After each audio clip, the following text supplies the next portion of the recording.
Le mouvement anti-slice de McIlroy, la boucle anti-slice de McIlroy, comment ça peut vous aider si vous slicez très utile? C'est ce qu'on va voir dans cette vidéo. Salut à tous, c'est Nicolas.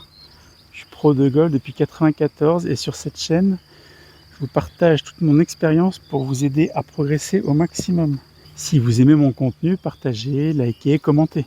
Ça poussera la chaîne au maximum, il y aura une visibilité plus importante. Alors c'est quoi cette fameuse boucle? D'abord, avant de vous parler de celle de McIlroy, je vais vous parler de celle de Monsieur Durand, qui est 28 d'index. Et souvent ce qu'on voit en France, souvent ce que j'ai en cours, sont des gens qui viennent par-dessus. Donc ils font une boucle puisqu'ils montent ici et ça revient là. Ça fait une boucle dans ce sens-là. Intérieur, extérieur. Ou ça peut être monté en ligne, mais c'est extérieur. Donc il y a quand même une boucle. Donc je parle bien d'une boucle qui est faite avec les bras. Je ne parle pas d'une boucle qui est faite avec la tête de club. C'est encore autre chose. On peut cumuler les erreurs, mais là je parle que de l'erreur de la boucle avec les bras. Là, de toute façon, la boucle avec les mains, voilà, la boucle comme ça avec la tête de club, c'est qu'une manipulation des mains, c'est un autre sujet. Effectivement, je conseille à personne d'utiliser les mains activement pendant le swing. Donc là, on parle bien de la boucle avec les bras. Sans club, un amateur va avoir tendance à venir là et à revenir par-dessus la couper. Il y a beaucoup de ça, tout le monde ne fait pas ça, mais il y en a beaucoup.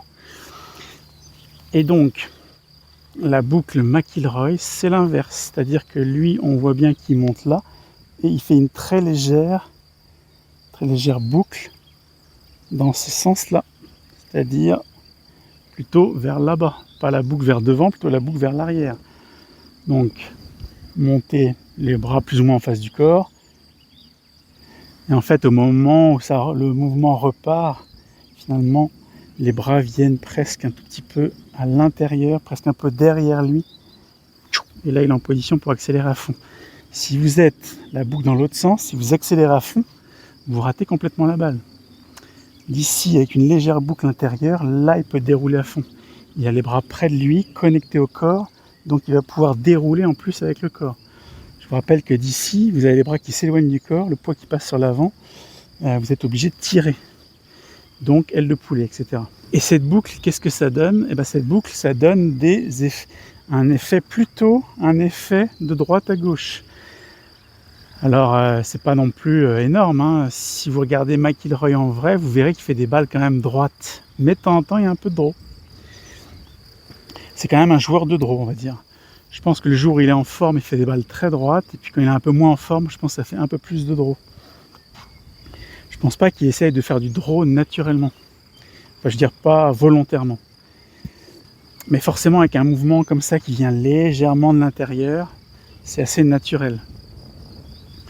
Et donc, ce que je vous propose comme exercice pour expérimenter ça, si vous êtes slicer, c'est en fait de regarder où sont vos bras à la montée et d'essayer déjà de faire cette boucle.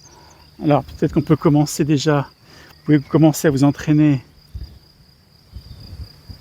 sans le club. Vous pouvez même exagérer, monter un petit peu à l'extérieur pour revenir les bras près du corps. Vous pouvez faire par exemple plusieurs mouvements comme ça, vous faites votre boucle avec les bras.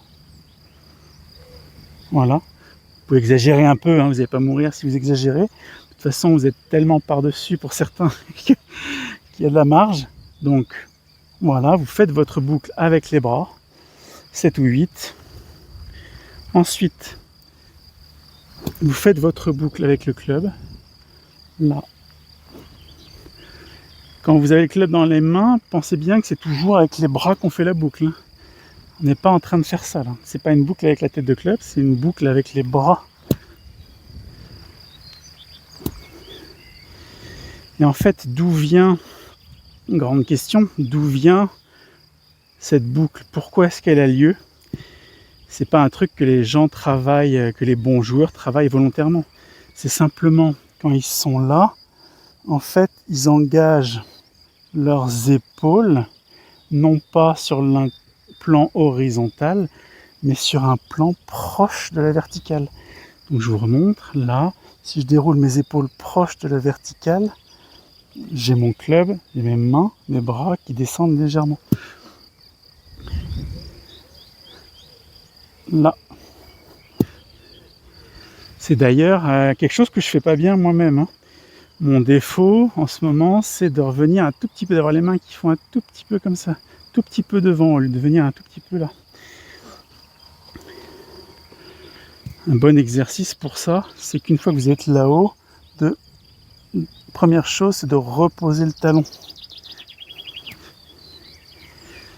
Donc voilà, vous avez fait vos mouvements à vide, vos boucles, et maintenant, il est temps, avec cette sensation, donc là c'est pas le moment de décrocher le téléphone, il est temps justement, quand vous avez fait tous ces mouvements, de faire la même chose, de chercher la même sensation avec une balle.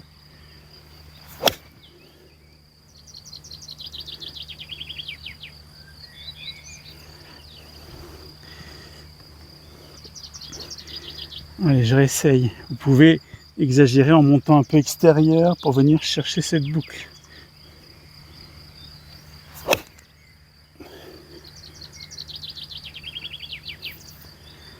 Ça fait des bons coups. Il faudrait que je le fasse plus souvent celui-là aussi. C'est l'une des nombreuses possibilités pour vous séparer de votre slice.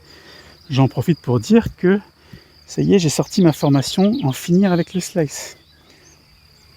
Je suis moi-même passé par une période d'1 an et demi où je tapais tous mes drives coupés comme ça. C'était horrible parce qu'elle était courte et à droite.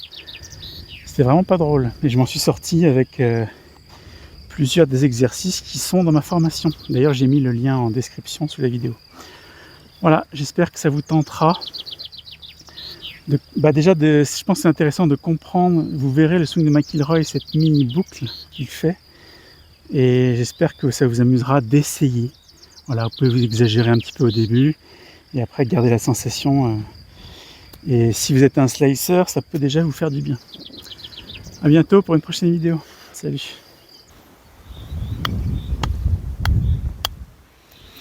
Alors pour ceux qui aiment les explications simples, et si vous cherchez des solutions efficaces pour améliorer votre jeu, et bien là dans la description, je vous ai mis les liens vers mes formations. Alors vous verrez, déjà la première, elle est gratuite, elle est très complète, et franchement, quel que soit votre niveau de jeu, je vous la recommande fortement. Moi j'espère vraiment qu'à travers ces formations, vous allez pouvoir franchir un nouveau cap dans votre jeu. Donc je vous dis à bientôt.